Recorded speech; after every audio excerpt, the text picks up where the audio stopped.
नमस्कार दोस्तों, मैं Dharmendra Verma online study with DK में आपका बहुत बहुत स्वागत करता हूं। जैसा आए हैं आज बाल विकास में शिक्षा का अधिकार अधिनियम 2009, जो कि और हर एक छोटी से छोटी डिटेल यानी कि जो 7 अध्याय दिए गए हैं, 38 धाराएं दी गई है, एक अनुसूची दी गई है और इससे संबंधित जितने भी प्रश्न बने हैं वो सारे के सारे मैंने इस वीडियो में संग्रह करके आपको दे दिए गए हैं। 40 प्रश्न यहाँ पर आपको देखने में छोटे लग रहे होंगे, लेकिन इन 40 प्रश्नों को मैं इस तरीके से आपको समझाऊंगा कि आरटीई आपका जो एक्ट 2009 है, इससे बाहर एक भी प्रश्न नहीं जाएगा, क्योंकि इसमें 2011 से 22 तक के सारे प्रश्न इंक्लूड किए हैं। साथ में मेरे हिसाब से खुद के द्वारा बनाए गए प्रश्नों को भी यहां पर रखा है, तो स्किप नहीं करना है, वीडियो को पूरा देखना है। अंत में जरूर बताना है कि आज का वीडियो आपको कैसा लगा। थोड़ा बहुत भी यदि आपको पसंद आता है तो सब्सक्राइब जरूर करिएगा और वीडियो को लाइक करके बता दीजिएगा, ताकि इस प्रकार के वीडियो आगे हम और बना सके। पहला प्रश्न आपसे पूछा गया है, यहां पर जो आरटी एक्ट कि जहां से शुरुआत हुई थी वहीं से लेकर मैं आपको चलूंगा और जहां तक अंत हुआ था, यानी कि आपकी जो 38 धाराएं जहां पर खत्म हो जाएगी वहां तक इस वीडियो को लेकर चलूंगा। तो इस प्रकार से इन प्रश्नों को रखा है ताकि आपको किसी भी प्रकार से कोई समस्या ना हो। तो पहला प्रश्न आपसे पूछा गया है, भैया कब जो अनिवार्य शिक्षा है आपकी या फिर निःशुल्क एवं अनिवार्य शिक्षा है, इसकी मांग कब हुई थी? सर्वप्रथम कब से इसकी शुरुआत हुई थी, यहां से हम लेके चलेंगे। आंसर क्या होगा आपका? महात्मा गांधी, बाल गंगाधर तिलक, दादा भाई नौरोजी या फिर गोपाल कृष्ण गोखले। किसने की थी भैया सर्वप्रथम मांग? तो ये की थी आपकी गोपाल कृष्ण गोखले जी के द्वारा किया गया था। भैया इनको निःशुल्क एवं अनिवार्य शिक्षा का जनक भी कहा जाता है भारत में, याद रखिएगा, इंपोर्टेंट है। और कुछ डिटेल में आपको दूंगा, एक एक करके सुनिएगा। सारी डिटेल इसी प्रकार से लिखी हुई है, जहां पर आपको समझ में ना आए स्क्रीनशॉट ले लीजिएगा, आराम से पढ़ लीजिएगा। भारत में निःशुल्क और अनिवार्य शिक्षा की सर्वप्रथम मांग किसके द्वारा की गई थी? तो गोपाल कृष्ण गोखले के द्वारा की गई थी। कब की गई थी यदि सन पूछे तो आपको पता होना चाहिए भैया, 18 मार्च 1910 को की गई थी। देखिए 18 मार्च यानी कि 1910, 100 साल बाद इस नियम को लागू किया गया था, लेकिन ये जो पहल की गई थी ये की गई थी 1910 में, ये याद रखिएगा, इंपोर्टेंट है। आगे हम बढ़ेंगे। वर्धा योजना जब इसकी मांग उठी उसके बाद में और भी जैसे कि महात्मा गांधी और भी लोग आए इस पर बल देने के लिए, तो कौन कौन आए, किसके द्वारा दिया गया भैया? उसके बाद आए आपके वर्धा योजना। अब वर्धा योजना की शुरुआत किसके द्वारा की गई थी? महात्मा गांधी, बाल गंगाधर तिलक, चाचा नेहरू या फिर गोपाल कृष्ण गोखले।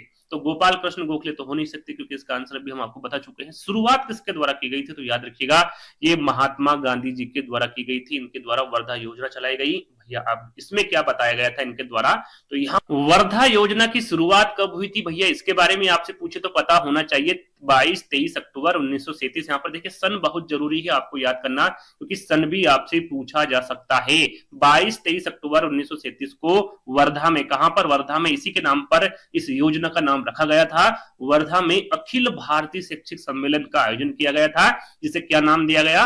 वर्धा योजना दिया गया। कब? 22-23 अक्टूबर 1937 को। साथ में यदि वर्धा योजना के बारे में पूछे कि भैया इसका दूसरा नाम क्या है, या फिर आपसे वर्धा योजना ना पूछते हुए तामिल, बुनियादी तामिल या फिर बेसिक शिक्षा के बारे में पूछ ले तो भी आपको घबराना नहीं है, यही इसका दूसरा नाम है वर्धा योजना का। याद रखिएगा, साथ में से नई तामिल, बुनियादी तामिल तथा बेसिक शिक्षा के नामों से भी जाना जाता है। जैसे कि अभी हम आरटी 2009 पढ़ रहे हैं, इसमें 6 से 14 वर्ष का उल्लेख किया गया, लेकिन जो वर्धा योजना है इसमें बच्चे को 7 वर्ष तक की निःशुल्क एवं अनिवार्य शिक्षा देने पर बल दिया गया था।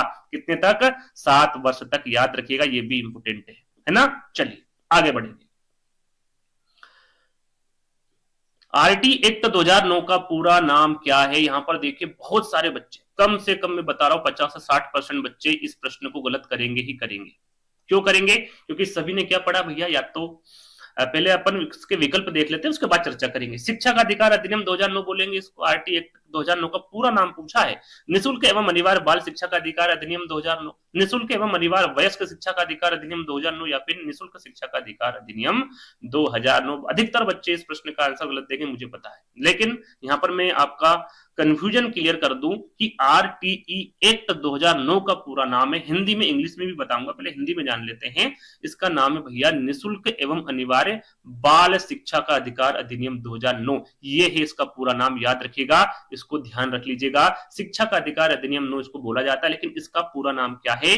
निःशुल्क एवं अनिवार्य बाल शिक्षा का अधिकार अधिनियम 2009 है, जो कि बी वाला आपका करेक्ट होगा। इसको इंग्लिश में भी हम जानेंगे, इंग्लिश में क्या कहेंगे भैया? निःशुल्क एवं अनिवार्य बाल शिक्षा का अधिकार अधिनियम 2009 को right of child to free and compulsory education act 2009 इसका पूरा नाम है इंग्लिश का, याद रखिएगा। ये भी आपसे पूछा जा सकता है, हिंदी में पूछ ले या फिर इंग्लिश में पूछ ले या फिर विकल्प में दोनों नाम दे दे, आपको पता होना चाहिए। चलिए, कोठारी आयोग के अध्यक्ष के बारे में पूछ लिया भैया कौन है। अब यहाँ पर थोड़ा सा कंफ्यूजन है कि भैया यहाँ पर सब में कोठारी है, लेकिन कौन सा कोठारी सही है? Doctor D S. कोठारी है, doctor D P. Kothari, doctor S P. Kothari या फिर डॉक्टर टी.एच. कोठारी है?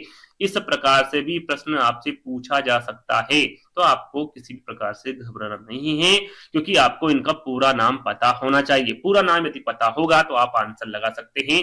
पूरा नाम क्या है भैया कोठारी जी का? तो दौलत सिंह कोठारी है। क्या है? दौलत सिंह कोठारी। अब यदि आपको ये नाम पता है तो आप लगा सकते हैं भैया doctor D S. Kothari. DS. Kothari कहां पर है? आपके पहले वाले विकल्प में डी से दौलत, एस से सिंह और कोठारी से कोठारी, है ना? तो पहला वाला विकल्प आपका क्या होगा? करेक्ट होगा। इनके बारे में हम जान लेते हैं कि भैया कोठारी शिक्षा आयोग के जो अध्यक्ष होंगे थे, वो थे आपके डॉक्टर डी.एस. कोठारी, यानी कि दौलत सिंह कोठारी, है ना? इस आयोग की स्थापना कब की थी? शुरुआत कब की गई थी? तो 64-66 में इसकी स्थापना की गई थी, इसमें काम किया गया था। तो इसे भारतीय शिक्षा आयोग भी कहा जाता है। यदि पूछ ले कि कोठारी शिक्षा आयोग का दूसरा नाम क्या है, इसे क्या कहा जाता है, तो भारतीय शिक्षा आयोग के नाम से भी इसे जाना जाता है, जिसके आयोग के अध्यक्ष कौन थे? दौलत सिंह कोठारी थे। और इसमें किसकी बात कही गई है? तो भैया इसमें इस आयोग ने 14 वर्ष की आयु तक निःशुल्क और अनिवार्य शिक्षा पर बल दिया है, जो कि आरटी एक्ट 2009 बताता है। वही बल इनके द्वारा भी दिया गया है, कोठारी शिक्षा आयोग के द्वारा, है ना? चलिए, पांचवा प्रश्न ये रहा आपके सामने भैया, प्रथम राष्ट्रीय शिक्षा नीति कब लागू की गई थी? यहाँ पर जो प्रथम राष्ट्रीय शिक्षा नीति के बारे में पूछा गया भैया, इसे कब लागू किया गया था? वैसे तो द्वितीय राष्ट्रीय शिक्षा भी आई, लेकिन पहले हम प्रथम जानेंगे, उसके बाद द्वितीय के बारे में जानेंगे। 1968, 1986, 1990 या फिर 1995 कब आई भैया? जल्दी से बताइए आंसर, और ये आंसर आपको बताना है तारीख के साथ में, है ना? कमेंट्स के माध्यम से। देखिए, इसी प्रकार से ही आपको आंसर देना है, क्योंकि यदि आपको नहीं भी पता है तो आपका यहाँ पर कॉन्फिडेंस बढ़ता है कि भैया ये आंसर होगा कि नहीं होगा, मेरे द्वारा कौन सा आंसर दिया जा सकता है ना? तो इस प्रकार से आपको पता होना चाहिए। वैसे इसका आंसर सभी को पता होगा। प्रथम राष्ट्रीय शिक्षा नीति कब लागू की गई थी? तो ये की गई थी आपकी 1968 में, 24 जुलाई 1968। कब? 24 जुलाई 1968 में। इसकी डिटेल हम देख लेते हैं, है ना? यहाँ पर प्रथम और द्वितीय दोनों के बारे में बताऊंगा। यदि प्रथम राष्ट्रीय शिक्षा नीति के बारे में पूछे तो 24 जुलाई 1968 आपका करेक्ट आंसर होगा। और यहाँ पर किस पर बल दिया गया भैया? तो यहाँ पर जो आपका आरटी एक्ट 2009 के तहत बल दिया गया है, या फिर योजना जो चलाई गई है, वही यहाँ पर भी है भैया। 14 वर्ष के बालकों को निःशुल्क एवं अनिवार्य शिक्षा देने पर यहाँ पर बल दिया गया है। प्रथम राष्ट्रीय शिक्षा नीति जो कि 1968 में लाई गई थी। और यहाँ पर बात करें भैया, जब राष्ट्रपति और प्रधानमंत्री कौन थे? तो याद रखिएगा, राष्ट्रपति थे तब डॉक्टर जाकिर हुसैन और प्रधानमंत्री थे आपके इंदिरा गांधी। याद रखिए, यदि पूछा जाए तो आपको पता होना चाहिए। द्वितीय राष्ट्रीय शिक्षा नीति की हम बात करें तो ये देखिए, यहां पर उल्टा कर दीजिए कि 1968 है तो 68 को क्या कर देंगे हम? उल्टा कर देंगे 1986। तो ये आपकी हो गई दूसरी नीति, यानी कि द्वितीय राष्ट्रीय शिक्षा नीति को लागू किया गया था 1986 को। इसमें किस पर बल दिया गया है? तो इसमें भी 6 से 14 वर्ष के बालकों को निःशुल्क एवं अनिवार्य शिक्षा देने पर बल दिया है। तब कौन थे भैया राष्ट्रपति और प्रधानमंत्री? तो आप देख सकते हैं, तब राष्ट्रपति थे ज्ञानी जैल सिंह और प्रधानमंत्री थे राजीव गांधी। याद रखिएगा, कौन राष्ट्रपति थे और कौन प्रधानमंत्री थे, पूछा जा सकता है। आगे हम बात करेंगे छठे प्रश्न की। शिक्षा को राज्य सूची से हटाकर समवर्ती सूची में कौन से संविधान संशोधन में जोड़ा गया? इंपोर्टेंट प्रश्न है। शिक्षा को राज्य सूची से, पहले राज्य सूची में रखा गया था शिक्षा को, लेकिन एक संविधान था जिसको संशोधन किया गया और राज्य सूची से हटाकर किसमें कर दिया गया? समवर्ती सूची में कर दिया गया। तो ये संशोधन किसमें किया गया था? 42वें संविधान संशोधन अधिनियम 1976, 86वें संशोधन अधिनियम 2002, 74वां संशोधन अधिनियम 1992 या फिर 51वां संविधान संशोधन अधिनियम 2003। क्या होगा करेक्ट आंसर? आप 86वां संशोधन अधिनियम 2002 पहले ही बता दो, ये गलत होगा। बहुत सारे बच्चे भी पर टिक कर रहे होंगे क्या होगा, ये गलत होगा। यहां पर क्या बताया गया भैया, राज्य सूची को हटाकर संवर्ती सूची में जो संविधान संशोधन किया गया है, जोड़ा गया है, वो होगा आपका 42वें संविधान संशोधन अधिनियम 1976। इसमें संशोधन किया गया था और इसमें जो शिक्षा पहले थी वो राज्य सूची के अंतर्गत आती थी, उसको हटाकर किसमें कर दिया गया, समवर्ती सूची में कर दिया गया। तो पहला वाला विकल्प आपका करेक्ट होगा। थोड़ा सा हम यहाँ पर देख लेते हैं, ये तो मैं आपको बता ही चुका हूं। यदि बात करें किसके द्वारा किया गया, जब प्रधानमंत्री कौन थी, तो याद रखिएगा इंदिरा गांधी जी थी। कौन थी, इंदिरा गांधी जी थी, याद रखिएगा। 42वें संविधान संशोधन 1976, है ना। चलिए आगे बात करेंगे। जैसे कि अभी हमने जाना कि भैया यदि आपसे पूछे कि शिक्षा को राज्य सूची से हटाकर संवर्ती सूची में कौन से संविधान संशोधन में जोड़ा गया, तो मैंने आंसर आपको बता दिया था, 42वें संविधान संशोधन अधिनियम 1976। लेकिन यहां पर पूछा गया है भारतीय संविधान में कौन से संशोधन द्वारा शिक्षा का अधिकार, आरटीई एक्ट 2009 की यहां पर बात की जा रही है, इसे सम्मिलित किया गया। कौन से जो आपका अधिनियम है जिसमें संशोधित किया गया था, तो ये आपका पहला विकल्प हो गया। दूसरा है 86वां संशोधन अधिनियम 2002, 74वां संशोधन अधिनियम 1992 या फिर 91वां संविधान संशोधन अधिनियम 2003। विकल्प वही है लेकिन प्रश्न यहाँ पर अलग है। तो यहां पर आप सभी को पता है, सरल सा प्रश्न है, काफी बच्चों ने इस प्रश्न का आंसर दे दिया होगा। आंसर होगा आपका 86वां संशोधन अधिनियम 2002। बी वाला विकल्प आपका करेक्ट होगा। इसके बारे में थोड़ा सा हम जान लेते हैं कि भैया ये संशोधन किया तो इसमें क्या किया। तो इसमें जो संशोधन किया इसमें क्या है भैया, तो इसमें 6 से 14 साल के जो बच्चे हैं उनको आपको क्या करना होगा, मुफ्त शिक्षा देनी होगी, अनिवार्य शिक्षा देनी होगी। और इसमें एक अनुच्छेद भी जोड़ा गया है, वो अनुच्छेद है आपका अनुच्छेद 21A। इसके बारे में हम आगे चर्चा करेंगे। इस अधिकार को अनुच्छेद 21A में जोड़ा गया है। इंपोर्टेंट है, ध्यान दीजिएगा, ये काफी बार आपसे प्रश्न पूछा गया है। चलिए आगे हम बात करेंगे भैया आरटी एक्ट 2009 कब लागू हुआ। देखिए यहाँ पर 8वें प्रश्न पर आपके आरटी ही प्रश्न शुरू हुए हैं। उसके पहले जितनी भी लोगों ने कोशिश की थी, जितने लोगों ने बल दिया, वो सारी चीजें मैं आपको 7वें प्रश्न तक बता चुका हूं। अब यहाँ पर आरटी एक्ट 2009 लागू हो चुका है, उससे संबंधित आपको यहाँ पर प्रश्न मिलेंगे, है ना। तो कब लागू किया गया भैया, 20 जुलाई 2009, 4 अगस्त 2009, 26 अगस्त 2009 या फिर 1 अप्रैल 2010। देखिए यहां पर आपको ये नहीं देखना है कि 2009 लिखा है तो इसका 2009 आंसर होगा। वैसे तो सभी बच्चों को पता है, फिर भी जिन बच्चों को यदि यहां पर लग रहा है कि 2009 होगा तो आप गलत हैं, है ना। क्या होगा भैया, लागू जब किया गया था, ये किया गया था 1 अप्रैल 2010 को, है ना। इसका कंफ्यूजन दूर करूंगा आगे मैं आपको। तो पहले हम बात कर लेते हैं भैया 1 अप्रैल 2010 को ही क्यों किया गया। क्यों किया गया, मैंने क्या बताया था भैया, जनक कौन है इसके और उन्होंने कब की थी शुरुआत, तो 1910 में की थी, याद रखिएगा, है ना। कृष्ण गोपाल गोखले की यहाँ पर बात की जा रही है। तो इनके 100 साल पूरे हो गए थे 2010 में, तो उसी को ध्यान में रखते हुए सरकार द्वारा ये उनके सम्मान में अप्रैल में, यहाँ पर देखिए ये जरूरी नहीं कि अप्रैल, यहाँ पर जो सन है उसको ध्यान में रखते हुए ये इतना बड़ा फैसला लिया गया। किसके द्वारा लिया गया, कब लिया गया, ये हम यहाँ पर देखने वाले हैं। तो यहाँ पर आप देख सकते हैं। तो भैया आंसर क्या होगा हमारा कि आरटी एक्ट 2009 को 1 अप्रैल 2010 को लागू किया गया था, जैसा कि मैं आपको बता चुका हूं। अब बात करते हैं कि भैया इसको राज्यसभा, लोकसभा और राष्ट्रपति श्रीमती प्रतिभा पाटिल द्वारा, जो कि तब राष्ट्रपति थी, 2009 की हम बात कर रहे हैं। तो यहां पर देखिए 20 जुलाई 2009 को राज्यसभा ने आरटी को पारित किया। सीधा सीधा पूछे कि भैया आरटी को राज्यसभा द्वारा कब पारित किया गया, तो आपको पता होना चाहिए 20 जुलाई 2009। कब, 20 जुलाई 2009 को, जो कि विकल्प में ऑलरेडी लिखा हुआ है ना। विकल्प ऊपर थे, 4 विकल्प मैंने आपको बताए थे, इसी में से 4 विकल्प मेरे द्वारा रखे गए थे, तो याद रखिएगा। और लोकसभा की हम बात करें तो लोकसभा ने जो पारित किया था, पहले जाता है आपका राज्यसभा के पास, राज्यसभा के बाद आता लोकसभा। तो लोकसभा में जो पारित हुआ था आरटी, वो 4 अगस्त 2009 को हुआ था। ये तारीख और सन आपको ध्यान में रखना है, क्योंकि यहाँ पर राज्यसभा की तारीख अलग है और लोकसभा की तारीख अलग है। उसके बाद जब राज्यसभा और लोकसभा में ये चीजें पारित हो जाती है, उसके बाद कहां पर जाती है फाइल, राष्ट्रपति जी के पास जाती है। यदि वो उस पर साइन कर देती है तो वो सारी चीजें क्लियर हो जाती है।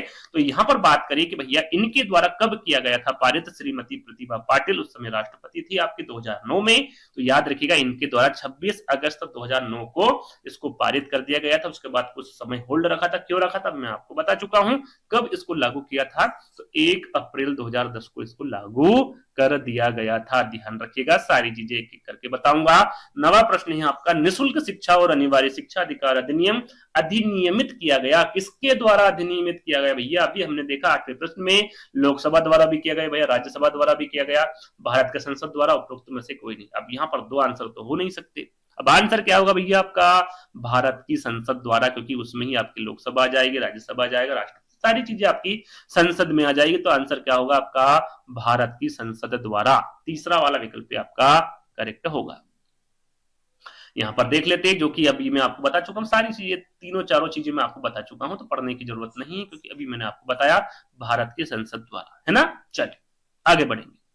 राजस्थान सरकार ने अपने राज्य में आरटी एक्ट कब लागू किया गया, हमने कब लागू किया, कब पारित किया, सारी जानकारी आपको दे चुके हैं। अब राजस्थान की ओर चलते हैं भैया। राजस्थान सरकार द्वारा ने भी तो आरटी एक्ट लागू किया था, लेकिन वहां पर अंतर अलग है। यानी कि हम देखें भैया, उनके द्वारा किया गया था 1 अप्रैल 2010 को केंद्र द्वारा, लेकिन यहां पर डिफरेंस है भैया। अब राजस्थान की बात करें तो राजस्थान का आपका अलग होगा, क्योंकि उनके द्वारा बाद में की गई। बाद में कब की गई वो भी हम देख लेते हैं। यहां पर 1 अप्रैल 2010, पहले विकल्प देख लेते फिर आंसर देखेंगे। 5 अक्टूबर 2010, 29 मार्च 2011 या फिर 1 अप्रैल 2011 कब की गई, तो भैया जब केंद्र द्वारा कर दिया गया था उससे 1 साल बाद किया गया। 1 साल बाद मतलब याद रखिएगा डायरेक्टली 1 अप्रैल 2011 आपको याद रखना है। इसे पारित किया था 1 अप्रैल 2011। यदि आपके मन में 29 मार्च 2011 आ रहा हो तो वो गलत है, क्योंकि उसमें संशोधित किया गया था, कुल संशोधित हुआ था। इसमें मैं धारा बताऊंगा किस धारा के अंतर्गत हुआ था, वो सारी जानकारी आपको देंगे। 29 मार्च 2011 को क्या किया था, इनके द्वारा संशोधित किया गया था। लागू कब किया गया था, 1 अप्रैल 2011 को। तब वहां के मुख्यमंत्री कौन थे, अशोक गहलोत जी थे। मैं आगे इसके बारे में आपको बताऊंगा, जैसे कि यहाँ पर लिखा हुआ है, देख सकते हैं भैया। राजस्थान सरकार ने 29 मार्च 2011 को आरटी में संशोधन किया। अब यहां पर बात आती कि भैया इनके द्वारा कैसे संशोधन किया, ये तो केंद्र सरकार द्वारा इसको पारित किया गया था। तो एक धारा है आपकी, धारा 21, क्या है भैया उसके अंदर, धारा 21, जैसे कि हमने बताया था 38 धाराएं हैं टोटल इसमें। उसमें धारा 38 में कहा गया है कि विद्यालय प्रबंधन समिति का वर्णन किया गया है इसमें। और राजस्थान ने, मतलब कहने का मतलब है कि इस धारा के अंतर्गत, है ना, इनके द्वारा इसमें कुछ संशोधित किया गया और फिर उसको लागू किया, और इनकी खुद की इन्होंने आरटी बनाई।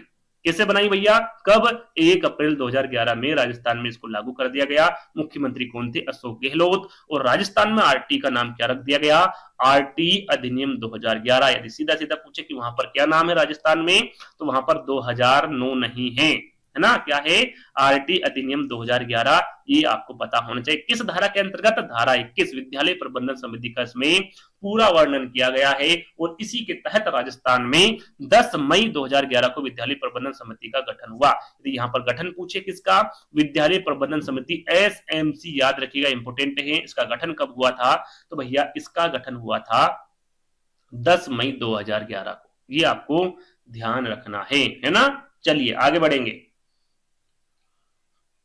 आरटी एक्ट 2009 बच्चों के अधिकार को रिक्त स्थान तक निःशुल्क के लिए शिक्षा सुनिश्चित करता है। कितने से कितने वर्ष तक, सीधा सीधा पूछा गया है, जिसके बारे में सभी को पता है। 3 वर्ष से 18 वर्ष, 6 वर्ष से आपका 14 वर्ष, 6 वर्ष से 22 वर्ष, या फिर 6 वर्ष से 18 वर्ष। यहाँ पर किसी प्रकार का किसी को कंफ्यूजन नहीं होगा, सभी को पता है भैया 6 वर्ष से 14 वर्ष तक बच्चों को आपको निःशुल्क शिक्षा देनी है, अनिवार्य शिक्षा देनी है। तो बी वाला विकल्प आपका क्या होगा, करेक्ट होगा।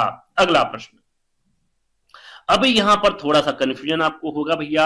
यहां पर पूछा गया था सीधा सीधा कि भैया बच्चों के अधिकार को रिक्त स्थान तक निःशुल्क के लिए शिक्षा सुनिश्चित करना है, तो आपका आंसर क्या था, बी वाला, है ना, 6 से 14 वर्ष। लेकिन यदि वहां पर थोड़ा सा डिफरेंस प्रश्न पूछ लिया जाए, दिव्यांग बच्चों के बारे में पूछे, तो यहां पर आपका आंसर बदल जाएगा। दिव्यांग बच्चों के अधिकारों को रिक्त स्थान तक निःशुल्क के लिए शिक्षा सुनिश्चित करता है, तो 3 वर्ष से 18 वर्ष, 6 वर्ष से 14 वर्ष, 6 वर्ष से 22 वर्ष, या फिर 6 वर्ष से 18 वर्ष। जैसा कि हमने देखा अभी कि हमने बात की थी भैया 6 से 14 वर्ष के बच्चों के लिए, लेकिन कोई दिव्यांग बच्चा है तो यहाँ पर क्या होगा, आपका आंसर बदल जाएगा। क्या होगा भैया, आपका यहाँ पर 4 साल बढ़ जाएंगे। 14 और 4 कितने होते हैं? 18 होते हैं। 6 से 18 वर्ष कहां पर है? फोर्थ वाले विकल्प में। दिव्यांग बच्चों के अधिकार के लिए जो उम्र रखी गई है वो 6 से 18 वर्ष रखी गई है, याद रखिएगा, इंपोर्टेंट है। चलिए आगे बढ़ेंगे। भारतीय संविधान में निम्न में से किस अनुच्छेद के अनुसार 6 से 14 वर्ष के बालकों की शिक्षा एक मौलिक अधिकार है? यहां पर आपको सीधा सीधा पूछा गया है कि किस अनुच्छेद के द्वारा भैया 6 से 14 वर्ष का जो हमने देखा आरटी 2009 पढ़ा, तो इस सारे अनुच्छेदों से घिरे हुए हैं, सारे धाराओं से घिरे हुए हैं, है ना, इनके अंतर्गत ही सारी चीजें को रखा गया है। तो किसके बारे में बताया गया भाई? अनुच्छेद 45, 42, 21 या फिर अनुच्छेद 51 बी। तो जहां तक मुझे लगता है ये कोई सा भी बच्चा गलत नहीं करेगा, क्योंकि काफी बार इस प्रश्न को पढ़ा होगा। अनुच्छेद 21 ए आपका क्या होगा? यहाँ पर करेक्ट आंसर होगा। इसमें क्या हुआ था भैया? संशोधन हुआ था। पहले तो किसमें हुआ था? आपके 86वां संशोधन अधिनियम 2002 में संशोधन हुआ था। क्या हुआ था? इसमें 6 से 14 वर्ष की सभी बालकों को मौलिक अधिकार के रूप में निःशुल्क और अनिवार्य शिक्षा आपको देनी होगी। और इसको किस अनुच्छेद में जोड़ा गया था? तो इसको अनुच्छेद 21 में जोड़ा गया था या फिर शामिल किया गया था, है ना। चलिए आगे बढ़ेंगे। अगला प्रश्न है, और जहां तक मुझे लगता है भारत निःशुल्क एवं अनिवार्य शिक्षा प्रदान करने वाला कौन सा देश है? तो मुझे जहां तक लगता है इस प्रकार का प्रश्न पूछा नहीं जाएगा, लेकिन आपको पता होना चाहिए भारत निःशुल्क और अनिवार्य शिक्षा प्रदान करने वाला कौन सा देश है भैया? 130वां, 35वां, 40वां या फिर 45वां? तो सभी को पता होना चाहिए कि हमारा देश 2009 में इसको पारित किया था, तो 135वां देश बना था। कौन सा बना था? 135वां देश। पहला देश कौन सा था भैया? तो वो निकल के आता नार्वे, है ना। नार्वे द्वारा प्रथम देश है ये जो भारत जो कि निःशुल्क और अनिवार्य शिक्षा प्रदान करने वाला देश पहला नार्वे है। और हमारा भारत किस नंबर पर आता है? 135वां नंबर आता है देश का, याद रखिएगा, इंपोर्टेंट है। चलिए आगे बात करते हैं भैया। आरटी अधिनियम 2009 के अनुसार प्रारंभिक शिक्षा का अर्थ यहाँ पर बताना है कि भैया इसका अर्थ क्या होता है, इसमें क्या होता है भैया? पहली कक्षा से 8वीं तक की शिक्षा इसमें दी जाती है। प्रथम श्रेणी से पहले की शिक्षा, 5वीं से 12वीं तक कक्षा की शिक्षा, माध्यमिक शिक्षा।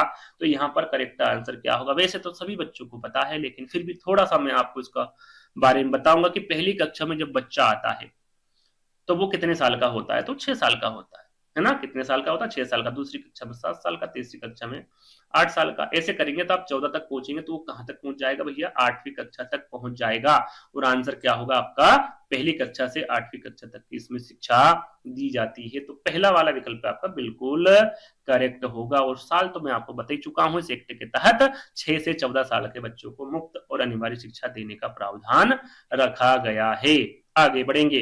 बच्चों के निःशुल्क और अनिवार्य शिक्षा के अधिकार अधिनियम 2009 में कितने अध्याय हैं? यहाँ पर अध्याय के साथ साथ मैं आपको धाराएं और अनुसूची के बारे में बताऊंगा, वो भी प्रश्नों के माध्यम से। यदि मैं एक साथ आपको यदि बताने लगा तो कहीं ना कहीं आपको कंफ्यूजन होगा, आप बोर महसूस करेंगे, बोरिंग महसूस करेंगे। आपको यहाँ पर ऐसा लगेगा कि कहाँ ये वीडियो देख रहा हूं मैं, है ना, याद ही नहीं हो रहा कितने अध्याय है, कितनी धाराएं है, कितनी अनुसूची। अनुसूची तो वैसे एक ही है ना। तो यदि आपको एक साथ बता दिया तो कहीं ना कहीं आप कंफ्यूज होंगे, कहीं ना कहीं आपका दिमाग खराब होने लगेगा। तो हम हर एक प्रश्न में 2 से 3 धाराएं आपको बताएंगे, तो ये आपको ध्यान रखना है।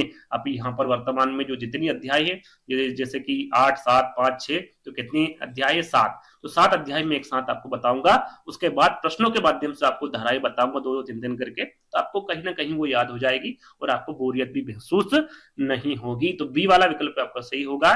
कितने अध्याय बताए गए? 7 अध्याय, है ना भैया। आपके आरटी एक्ट में कितने वर्तमान में? तो 7 अध्याय हैं। धाराएं कितनी बताई गई? 38। और अनुसूची कितनी है?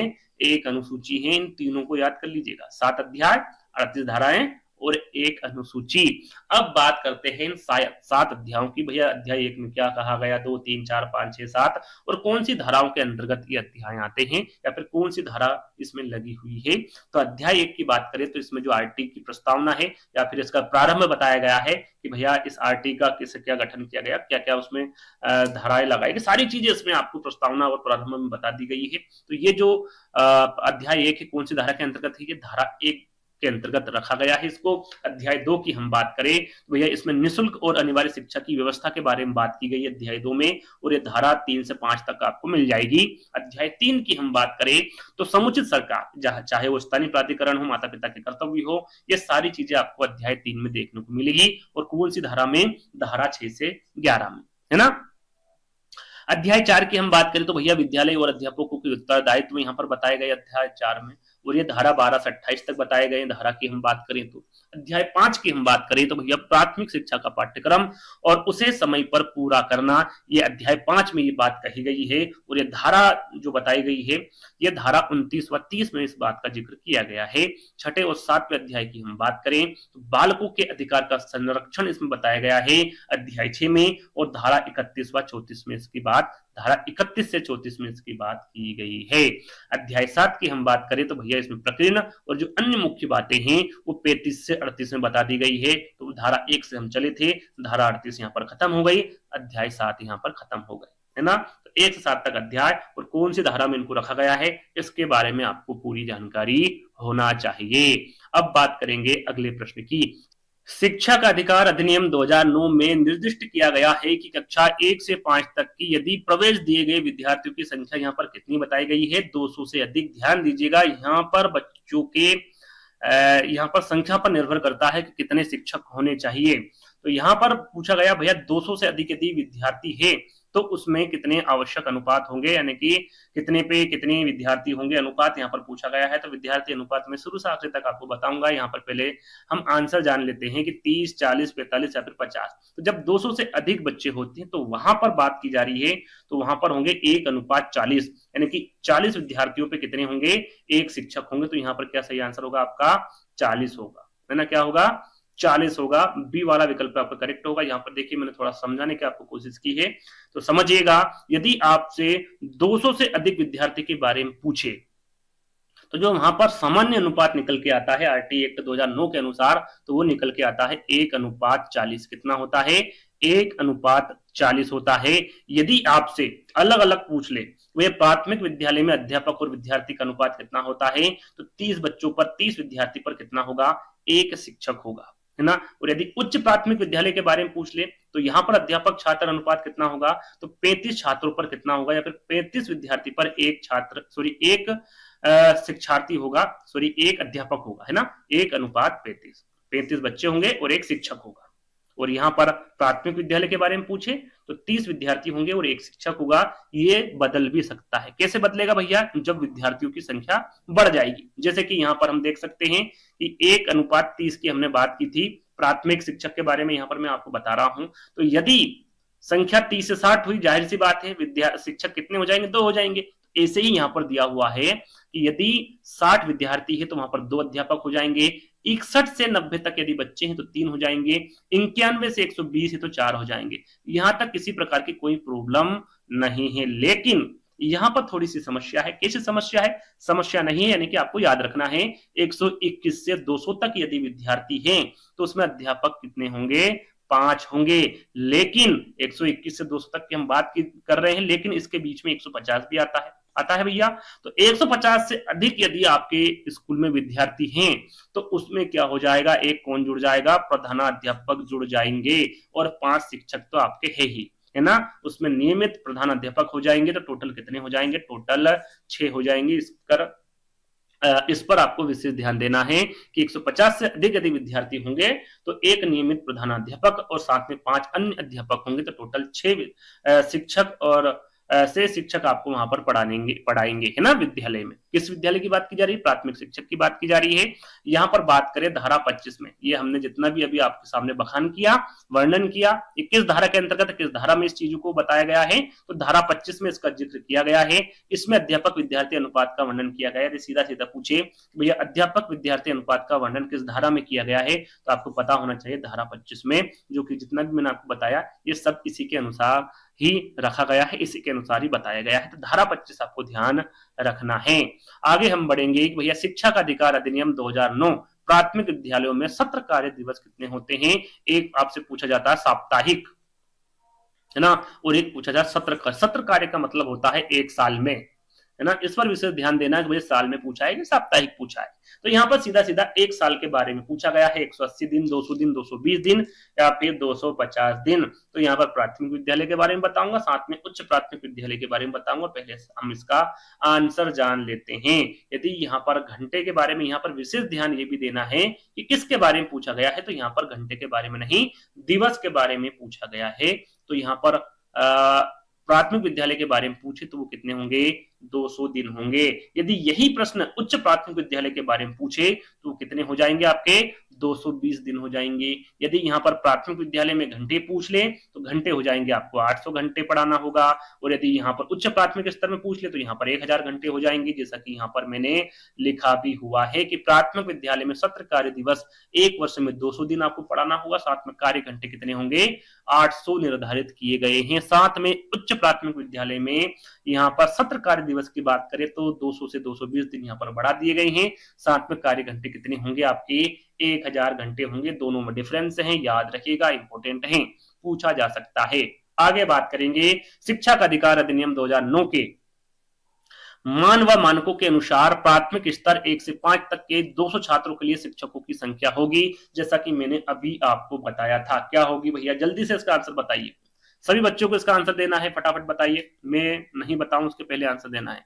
4 शिक्षक होंगे, 5 शिक्षक होंगे, 1 प्रधानाध्यापक और 5 शिक्षक होंगे, या फिर 2 प्रधानाध्यापक और 6 शिक्षक होंगे। मैंने आपको क्या बताया था, 150 से अधिक यदि बच्चे हैं तो क्या होगा, तो यहाँ तो 150 से क्या 200 छात्र हो जाएंगे। तो इसमें क्या आंसर होगा, जल्दी से बताइए, कमेंट्स के माध्यम से आपको बताना है। पहले सभी को वीडियो को पोस्ट कर लीजिए, मैं आंसर बताने वाला हूं। यदि आपने नहीं बताया तो वीडियो को रोक दीजिए, आंसर दे दीजिए, उसके बाद सुन लीजिएगा क्या आंसर मैंने बताया है। तो क्या बताया था मैंने, 150 से अधिक हो, या फिर 200 छात्र हो, या फिर इससे अधिक हो, तो कितने होंगे, उसमें 5 शिक्षक होंगे। लेकिन साथ में उसमें क्या होगा, एक प्रधानाध्यापक भी होगा, है ना। तो क्या होगा, इसका सही आंसर आपका तीसरा वाला होगा, जो कि मैं थोड़ी देर पहले ही आपको बताया था। टोटल कितने शिक्षक हो जाएंगे, 6 शिक्षक यहाँ पर आपके हो जाएंगे, है ना। चलिए, यहाँ पर सारी जानकारी मैं आपको बता चुका हूं, है ना। यदि आपको एक बार और पढ़ना है तो पढ़ लीजिएगा। आगे बढ़ेंगे।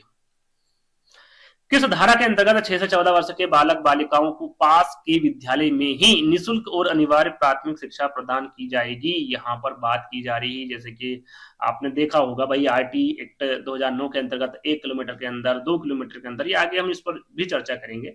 लेकिन यहाँ पर क्या प्रश्न पूछा गया, धारा के बारे में पूछा गया। अब धारा कौन सी भैया, जिसमें ये बताया गया है कि 6 से 14 वर्ष बालक बालिकाओं के पास के विद्यालय में ही निःशुल्क और अनिवार्य शिक्षा दी जाएगी, कौन सी धारा है।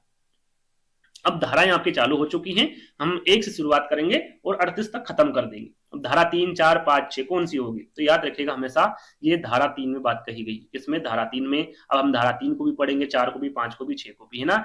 तो यहाँ पर देखिए धारा 3 क्या कहती है कि 6 से 14 वर्ष के बालक बालिकाओं को पास के विद्यालय में ही क्या करा जाएगा, निःशुल्क और अनिवार्य प्राथमिक शिक्षा प्रदान की जाएगी। कितने से कितने वर्ष, 6 से 14 वर्ष। धारा आपको याद रखना है, धारा 3 में बात कही गई है। धारा 4 में क्या कहा गया है कि विद्यालय को छोड़ चले बालकों और विद्यालय से वंचित बालकों को, यदि जिसने विद्यालय पढ़ते पढ़ते बीच में छोड़ दिया है, या कोई बच्चा वंचित है, आ नहीं रहा है, तो उसको क्या करना है, आपको पुनः विद्यालय से जोड़ना है, और बालक जिस आयु वर्ग में है उसे उसी कक्षा में प्रवेश दिया जाएगा। यानी कि 6 से 14 वर्ष की बात की जा रही है। यदि वो बच्चा 8 वर्ष का है, 10 वर्ष का है, 12 वर्ष का है, तो जो वर्ष में वो है उसी वर्ष के अनुसार उसको उसी कक्षा में प्रवेश दिया जाएगा। ऐसा नहीं है कि भैया 8 वर्ष का हो गया, 10 वर्ष का हो गया, फिर भी आप उसको पहली कक्षा में बिठा रहे, ऐसा आपको नहीं करना है। धारा 4 के अंतर्गत ये बात कही गई है।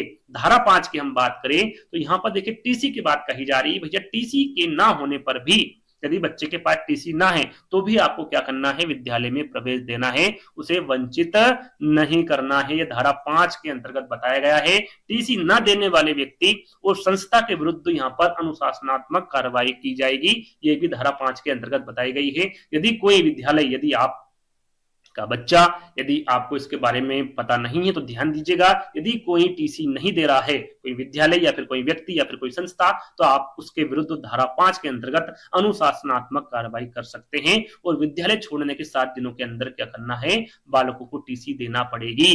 टोटल कितने, ज्यादा से ज्यादा कितने दिन लगेंगे, 7 दिन लगेंगे। इसके अंदर अंदर क्या देना होगा, विद्यालय को टीसी देना होगा। ये धारा 5 बताती है। धारा 6 क्या बता रही भैया, आरटीई के लागू होने के 3 वर्षों के अंदर ऐसे स्थानों पर, यानी कि आरटी एक्ट आपका 2009 में पारित हो गया, उसके अलावा जो 3 वर्ष है उसके अंदर क्या होगा, ऐसे स्थानों पर विद्यालय स्थापित करना होगा जहां पर क्या नहीं है, विद्यालय नहीं है। 3 वर्षों के अंदर ये काम करना होगा, ये धारा 6 बोलती है।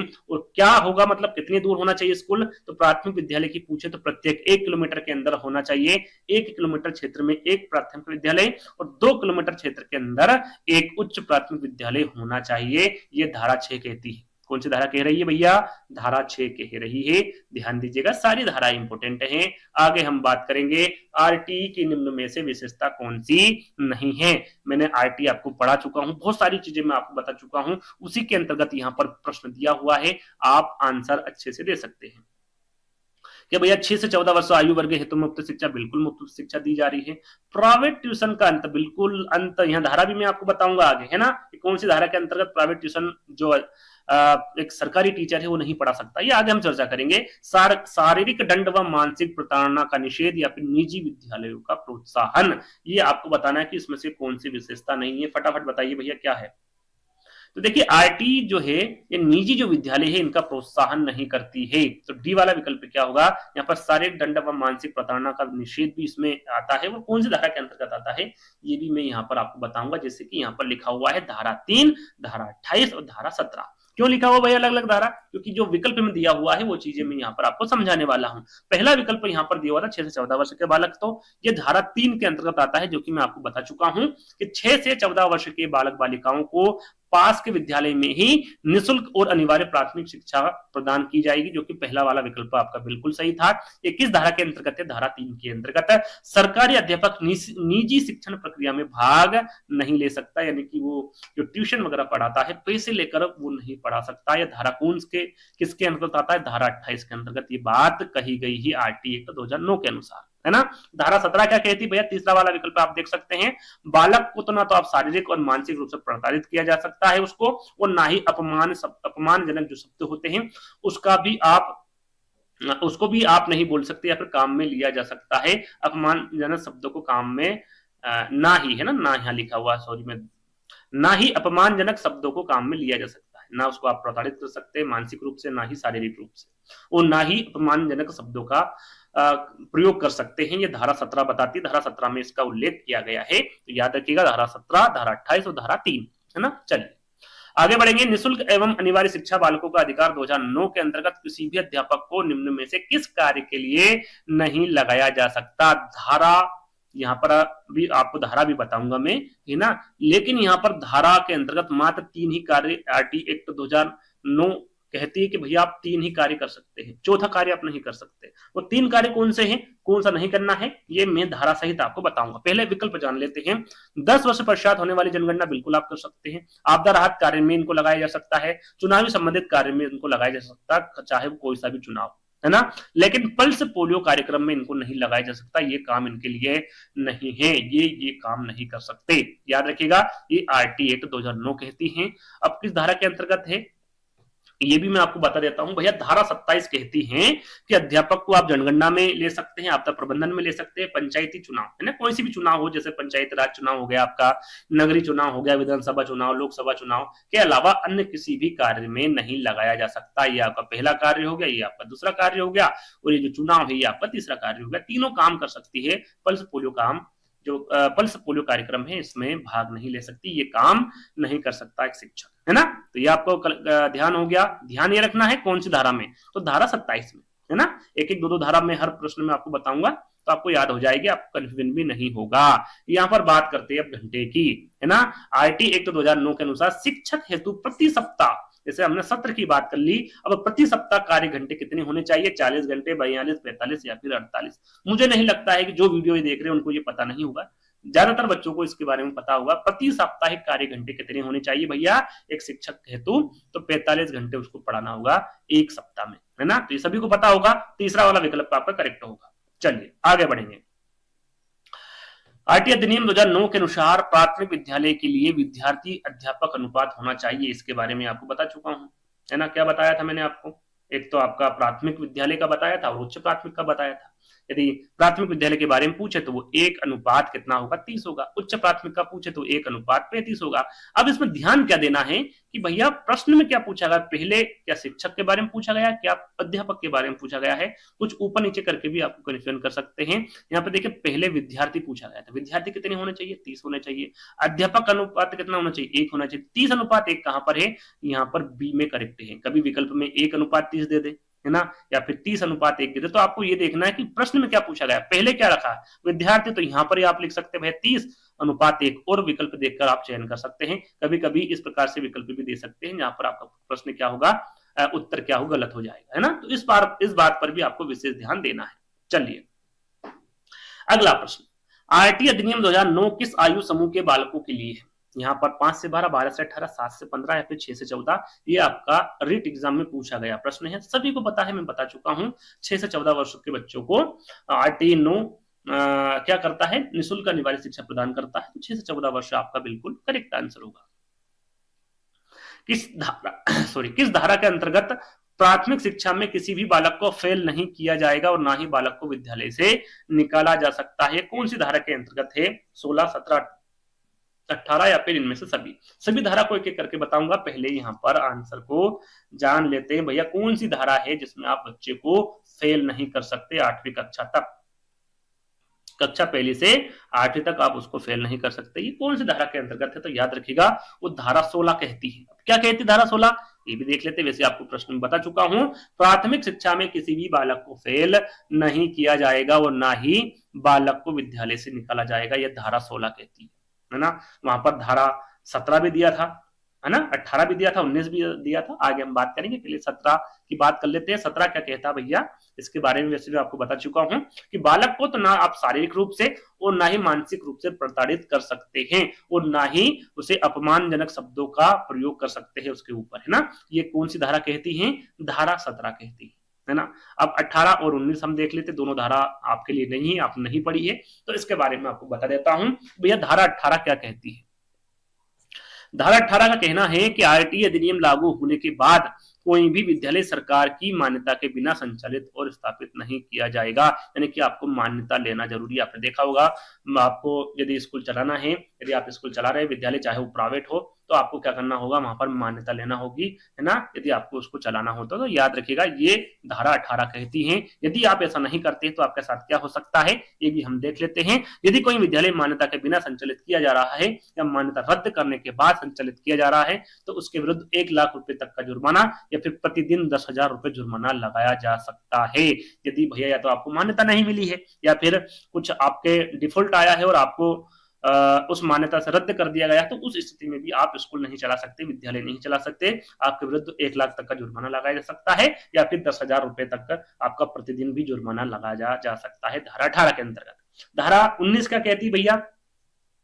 धारा 19 कहती है कि विद्यालय के भौतिक मापदंड का निर्धारण अर्थात आरटी अधिनियम लागू होने के 3 वर्षों के अंदर विद्यालय में निम्न भौतिक सुविधाएं होनी जरूरी है। यानी कि यदि आपने स्कूल खोला है ना, तो 3 वर्ष के अंदर अंदर आपके पास क्या होना चाहिए, विद्यालय भवन तो होना ही चाहिए, साथ में 4 दीवारी पुस्तकालय होना चाहिए, प्रयोगशाला होनी चाहिए, प्रधानाध्यापक कक्ष होना चाहिए, रसोई घर, स्वच्छ पेयजल व्यवस्था, बाल बालिकाओं के लिए पृथक पृथक शौचालय आदि, ये सारी सुविधाएं आपके लिए होनी चाहिए। ये कौन सी धारा कहती भैया? धारा 19 कहती है। यदि इसके मापदंडों के अनुसार विद्यालय नहीं है तो उसकी जो मान्यता यदि दी गई है या फिर देने वाले हैं तो उसकी मान्यता जो है वो निरस्त कर दी जाएगी। ये धारा 19 कहती है ना। अगला प्रश्न, आरटी अधिनियम 2009 के अनुसार शिक्षकों के लिए प्रति सप्ताह कार्य के निर्धारित घंटे कितने होंगे? ये मैं आपको बता चुका हूं, रिपीटेड प्रश्न है। ये आपका रीट एग्जाम में 2 बार यानी कि रिपीट हुआ प्रश्न है रीट एग्जाम में, है ना। तो मैं आपको बता चुका हूं, क्या आंसर बताया था, 45 घंटे। तीसरा वाला विकल्प आपका करेक्ट होगा। अगला प्रश्न आपसे पूछा गया है भैया, बालकों का मुक्त एवं अनिवार्य शिक्षा का अधिकार 2009 में निम्न में से किस पर ध्यान नहीं दिया गया है? किस पर ध्यान नहीं दिया गया है? 4 विकल्प है, उसके अनुसार आपको आंसर देना है। चलिए आंसर पढ़ लेते हैं। अध्यापकों को प्रशिक्षण की सुविधा प्रदान करना, बिल्कुल प्रशिक्षण दिया जाता है भैया अध्यापकों को, किस प्रकार आपको पढ़ाना है बच्चों को। घुमंतु बालकों के प्रवेश को सुनिश्चित करना, किसी भी प्रकार का बालक हो उसे आपको प्रवेश करवाना ही है। एकेडमिक कैलेंडर को निर्धारित करना बिल्कुल कर सकते हैं, लेकिन 14 वर्ष के पश्चात, 14 वर्ष के पहले की बात की जाती है। मुक्त एवं अनिवार्य शिक्षा का अधिकार 2009 में 14 वर्ष के पश्चात की बात नहीं की गई भैया इसमें, है ना। तो डी वाला विकल्प आपका क्या होगा, करेक्ट होगा। आगे बात करेंगे, शिक्षा का वर्णन किस भाग में किया गया है? इंपोर्टेंट है, ध्यान दीजिएगा, ये प्रश्न आ सकता है। शिक्षा का वर्णन जो है किस भाग में? धारा 3, 4, भाग 4 का में या फिर इनमें से सभी। तो याद रखिएगा भाग 3 में भी की गई है शिक्षा का वर्णन, भाग 4 में भी, भाग 4 का में भी की गई है, तो यानी कि इनमें से सभी। अब क्या की गई है उसके बारे में आपको पता होना चाहिए। लीजिए भैया, यहाँ पर भाग 3 में क्या कहा गया है, मौलिक अधिकार अनुच्छेद 21A जो कि हम आरटी एक्ट 2009 में पढ़ चुके हैं, इसमें शिक्षा का अधिकार बताया गया भैया भाग 3 में, है ना, याद रखिएगा, ये मैं आपको बता चुका हूं। भाग 4 और भाग 4 का के बारे में भी आपको पता होना चाहिए। इसमें नीति निर्देशक तत्वों के बारे में यानी कि अनुच्छेद 45 में निःशुल्क और अनिवार्य शिक्षा का अधिकार की बात की गई है भाग 4 में, है ना। भाग 4 का में भी आपकी शिक्षा का वर्णन किया गया, अनुच्छेद 51 का में 11वां मौलिक कर्तव्य जोड़ा गया है जिसमें शिक्षा के बारे में बात की गई है। तो याद रखिएगा शिक्षा के बारे में भाग 3 में बात की गई, भाग 4 में, और भाग 4 का में बात की गई है। तो इन तीनों के बारे में आपको पता होना चाहिए, और साथ में ये अनुच्छेद भी आपको पता होना चाहिए, अनुच्छेद 21 से अनुच्छेद 45, अनुच्छेद 51 का, ये आगे में प्रश्न रखूंगा और रखा है मेरे द्वारा, और आपको आंसर देना है पहले। अनुच्छेद 21 से याद रखना है, अनुच्छेद 45 और अनुच्छेद 51 का, ये तीनों ही शिक्षा की बात करते हैं, है ना। चलिए आगे बढ़ेंगे। शिक्षा का अधिकार अधिनियम 2009 में एक अध्यापक को निम्न में से किस दायित्व को पूरा करना होगा, वो कौन सा दायित्व है जो कि एक शिक्षक यानी कि अध्यापक को करना होगा। विकल्प पढ़ लेते हैं। विद्यालय में नियमित रूप से समय पर उपस्थित होना होगा। यहाँ पर हम प्रश्न के बाद में कौन सी धारा के अंतर्गत पूछा जाएगा ये भी मैं आपको बताऊंगा। तो बिल्कुल यहाँ पर विद्यालय में नियमित रूप से समय पर उपस्थित होना होगा। एक अध्यापक को, एक शिक्षक को पाठ्यक्रम का संचालन पूरा कराना होगा, बिल्कुल कराना होगा। संपूर्ण पाठ्यक्रम को निर्धारित समय पर पूरा कराना होगा, बिल्कुल निर्धारित समय पर ही पूरा कराना होगा, यानी कि इनमें से सभी। ये सारी बात किस धारा के अंतर्गत है ये भी हम जान लेते हैं। तो धारा 24, धारा 24 में कही गई है कि भैया अध्यापक के जो कार्य होंगे और कर्तव्य होंगे वो कौन कौन से होंगे, उसको क्या करना होगा एक शिक्षक को, एक अध्यापक को। तो समय पर विद्यालय आना और जाना होगा, निश्चित समय अवधि में पाठ्यक्रम को पूरा करवाना होगा, साथ में व्यक्तिगत विभिन्नताओं के अनुसार बालकों को शिक्षा प्रदान करनी होगी। ये कौन सी धारा कहती है भैया, धारा 24। सीधा सीधा आपसे ये भी पूछा जा सकता है कि भाई किस धारा के अंतर्गत अध्यापक के कार्य और कर्तव्य बताए गए हैं। तो धारा 24, कौन सी धारा, धारा 24 याद रखिएगा, इंपोर्टेंट है ना। चलिए आगे बढ़ेंगे।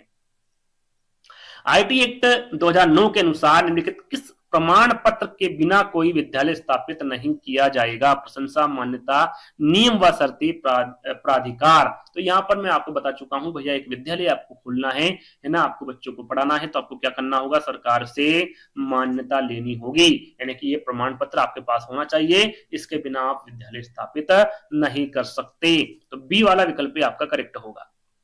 अगला प्रश्न, किस धारा के अंतर्गत समुचित सरकार, ध्यान दीजिएगा, समुचित सरकार का यह भी कार्य तथा कर्तव्य है कि वे 6 से 14 वर्ष के बालक बालिकाओं को निःशुल्क और अनिवार्य शिक्षा प्रदान करें।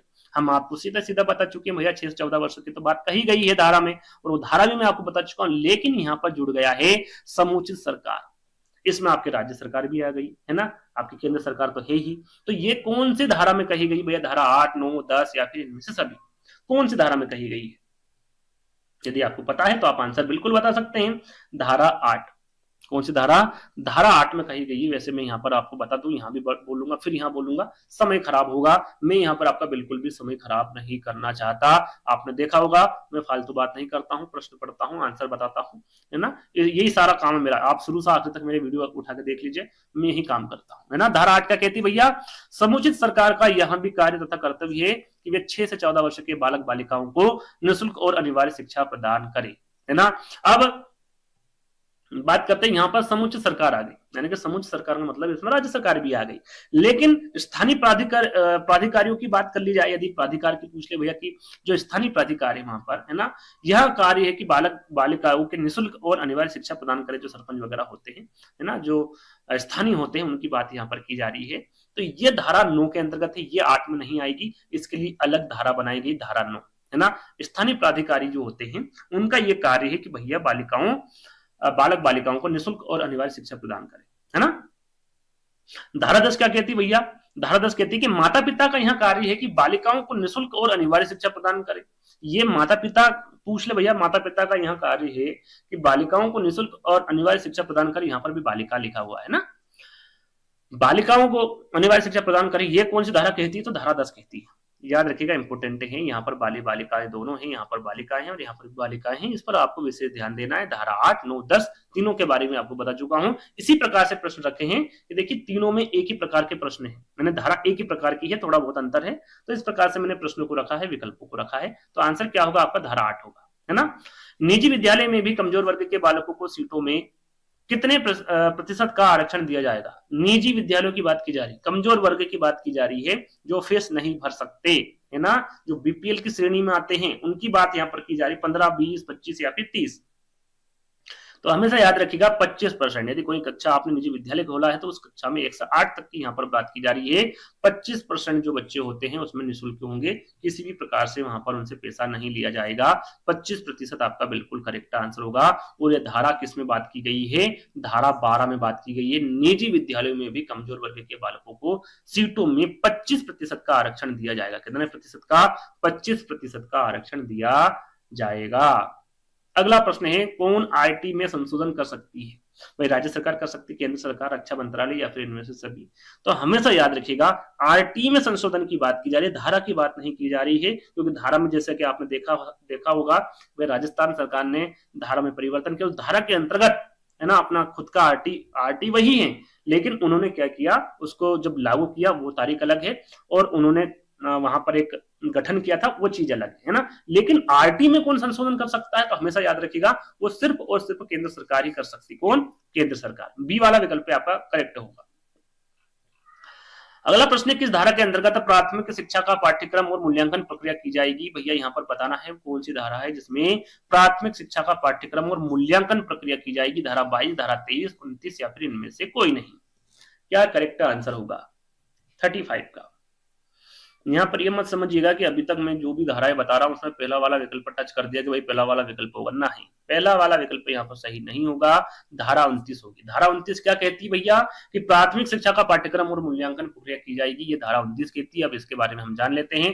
धारा 29, 22, 23 दोनों तीनों के बारे में हम जानेंगे। पहले यहाँ पर देखिए विशेष क्या है ये आपको पता होना चाहिए। जैसे कि प्राथमिक शिक्षा का पाठ्यक्रम और मूल्यांकन प्रक्रिया किस धारा के अंतर्गत आएगी? 29। इससे भी इंपोर्टेंट क्या है? प्राथमिक शिक्षा मातृभाषा में दी जाएगी। ये कौन सी धारा है भैया? धारा 29। और कौन से अनुच्छेद के अंतर्गत आएगी? अनुच्छेद 350 का। ये मैं इसके बाद ही ये प्रश्न पूछूंगा, ध्यान दीजिएगा, आंसर आपको देना है।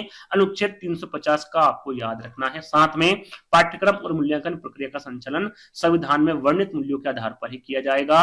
बालक के आंतरिक ज्ञान, आंतरिक शक्तियां और योग्यता को निर्धारण भी उसमें किया जाना होगा। बालक के शारीरिक और मानसिक विकास के लिए, उसके लिए जो बच्चा होगा, बालक होगा, उसके लिए अधिक अवसर आपको प्रदान करने होंगे। साथ में जैसे कि मैंने आपको बताया, इंपोर्टेंट क्या है भैया? आईएमपी है, ध्यान दीजिएगा। प्राथमिक शिक्षा मातृभाषा में दी जाएगी। कौन से अनुच्छेद, कौन से धारा के अंतर्गत? धारा तो आपकी 29 हो जाएगी और अनुच्छेद हो जाएगा आपका 350 का। वहां पर मैंने धारा 22 और धारा 23 का जिक्र किया था विकल्प में। तो धारा 22 क्या कहती है? विद्यालय के विकास योजना का जो प्रारूप है ये किसमें बनाया गया है? तो ये धारा 22 के अंतर्गत बनाया गया है। अध्यापक पद की योग्यता, जैसे कि आपके रीट एग्जाम हो गई है ना, राजस्थान में रीट होती है, यूपी में यूपी टेट होती है, इसमें जो योग्यता दी गई भाई आप कैसे फॉर्म भर सकते हैं, क्या आपके पास योग्यता होनी चाहिए, ये धारा 23 बात करती है। कौन सी धारा बात करेगी? धारा 23 ये बात करती है। उसी के अनुरूप आप फॉर्म भर सकते हैं।